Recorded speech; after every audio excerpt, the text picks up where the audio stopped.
Welcome back, everyone. I'm your host. This is the channel. And tonight we are delving into the realm of real-life horror with 3 unsettling encounters you'll never forget. Have you ever experienced a moment so terrifying it left its mark on your soul? Well, our first story certainly did for one young man.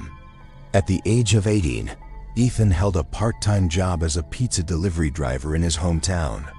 It was your typical small town where everyone knew each other, and the biggest worry one had was perhaps missing the Friday night football game.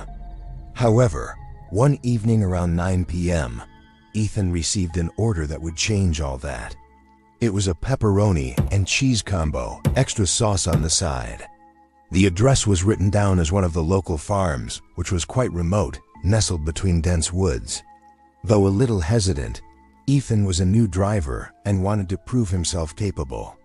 Plus, it was just a pizza delivery, right?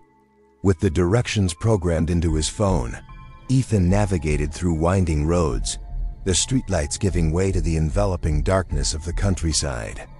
As he neared the farm, the ordered combo became an ominous thought in his mind. Was he about to enter a ghost town? Had the wrong address been sent? Doubts began to creep in. The house was indeed secluded. In fact, it seemed almost haunted with its derelict porch swing creaking in the non-existent breeze and windows like vacant eyes staring back. Just as Ethan reached the doorstep, 2 men emerged from the shadows. Their faces were obscured by hoodies. There was no welcoming smile, no friendly greeting. They just stood there, silent and still, motioning for the pizza. Instinctively, Ethan pulled back. Why did they want the pizza brought closer? What were they hiding? His heart pounded in his chest, threatening to burst out. The silence stretched, becoming deafening, and then a beam of light pierced the gloom. A police car had arrived. More followed, converging on the farmhouse like predators. Startled, Ethan stumbled back. The 2 men he had just seen bolted away. The next moment, those same men were being tackled by armed officers.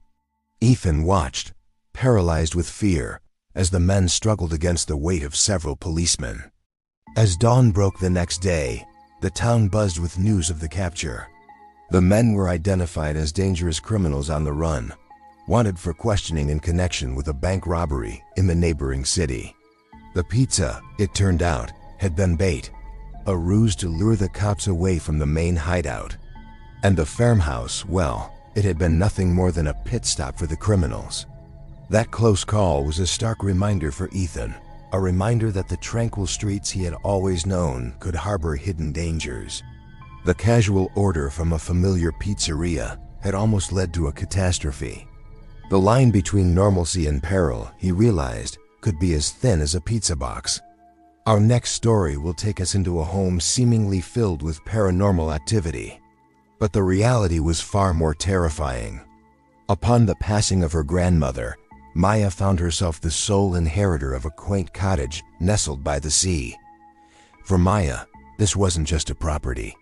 It was a treasure trove of childhood memories, a place where summers were spent chasing sandpipers and building sandcastles that could withstand the tides. She recalled days filled with laughter, the scent of her grandmother's baking wafting through the open window, the rhythmic lull of waves crashing against the shore. Now, with the key to these treasured memories in her hand, Maya felt a mix of excitement and solemnity. But within the first few days of moving in, odd incidents began to occur. One morning, she found the bread she had taken out of the freezer to defrost was now inexplicably hard as rock. Another time, she came back from a walk to find that her front door, which she had locked, was wide open.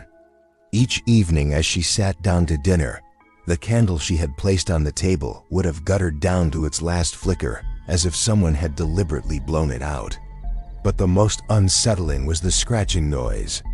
Every night just before midnight, no matter where she was in the house, the sound of fingernails scraping on the wooden floor would fill the air. And then there were the footsteps, slow, deliberate, and heavy, pacing back and forth in the crawl space above her bedroom ceiling.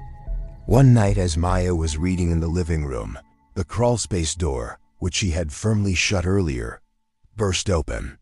Startled, she turned to see a gaunt, disheveled man crawling out. His eyes were wild with fear, his clothes torn and dirty. Before she could scream, the man lurched toward her, his face contorted with desperation. Panic seized Maya. She scrambled back, knocking over her chair. The man stopped, hesitated, then crawled back into the hole, disappearing from sight. Shaken to her core, she called the police. When the officers arrived, they found the man still hiding in the crawlspace. Turns out he had been living there, subsisting on food he stole from the house. The police, after inspecting the crawlspace, discovered a small entrance tunnel leading outside, suggesting the man had been coming and going unnoticed. The man, identified only as Thomas, had, according to the police, a history of squatting in empty homes. Apparently, he had slipped in through the loose floorboard in the bathroom and made his den in the crawlspace. As for why he had come out, he muttered something about the scratching noises driving him crazy.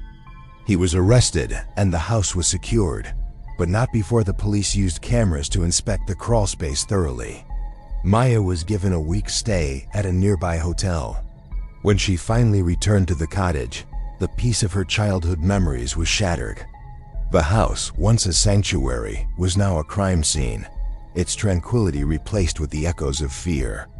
And while the police had managed to seal up the crawlspace, Maya couldn't help but wonder if the floorboards above her head would ever stop creaking. And our final encounter brings us to a tale that blurs the lines between reality and nightmare. Lena and Chloe were the kind of friends whose friendship was frenemies whispered under a canopy of stars. They dreamt big dreams, shared secrets, and promised to stay connected no matter where life took them. One balmy summer night, they decided to spend hours sprawled out on a blanket in a nearby field, pointing out constellations and making wishes upon shooting stars. The night was filled with laughter and the comfortable silences that only come with deep friendship. Around 2 a.m., feeling slightly tipsy from the homemade wine they had brought along, they decided to shift positions. Lena rolled onto her back and gasped as she noticed a particularly bright star. "Look, Chloe, make a wish," she whispered, half teasingly. Chloe followed Lena's gaze, smiled, and agreed. A few moments passed and then realization dawned on Lena. She turned her head and froze. Chloe was gone. Panic surged through Lena like a tidal wave. She called out, "Chloe," her voice echoing in the vast darkness of the field. When there was no answer, she scrambled to her feet, her eyes frantically searching for her friend. As seconds ticked by, her heart pounded in her chest. She ran around the field, her calls getting louder and more desperate. She scanned the horizon, half expecting to see Chloe's running form or hear her panicked voice replying. But there was nothing. The field was a void of darkness and silence. Then, just as suddenly as she had vanished, Chloe reappeared on the edge of the field. She was kneeling, her head bent, her shoulders shaking. Lena rushed to her side, relief flooding through her, and helped Chloe to her feet. "What happened?" Lena asked, her voice trembling. "I don't know," Chloe whispered, her eyes wide with terror. "It's your turn," Lena said, realizing that she had disappeared from Chloe's point of view. "You vanished." Lena and Chloe looked at each other, confusion etched on their faces. According to Chloe, she had been talking about her weekend plans when Lena disappeared. Both girls insisted they had not moved, yet somehow they had switched places. They remained in the field for a while, too shaken to move, too confused to speak. Eventually, the first rays of dawn crept over the horizon, painting the sky in hues of orange and pink. Hand in hand, Lena and Chloe walked back to Lena's car. Neither spoke until they had driven home. As the years went by, the memory of that night faded into a shared secret. But occasionally, when the stars aligned just right, they would remember the night they lost each other and found themselves under the same night sky, yet in different worlds. So there you have it, 3 unsettling encounters that remind us fear doesn't always lurk in the shadows. Sometimes it stares back at us from places we least expect. If you enjoyed this chilling journey, please hit that like button, subscribe to our channel, and share your thoughts in the comments. Your engagement fuels our journey. Thanks for watching.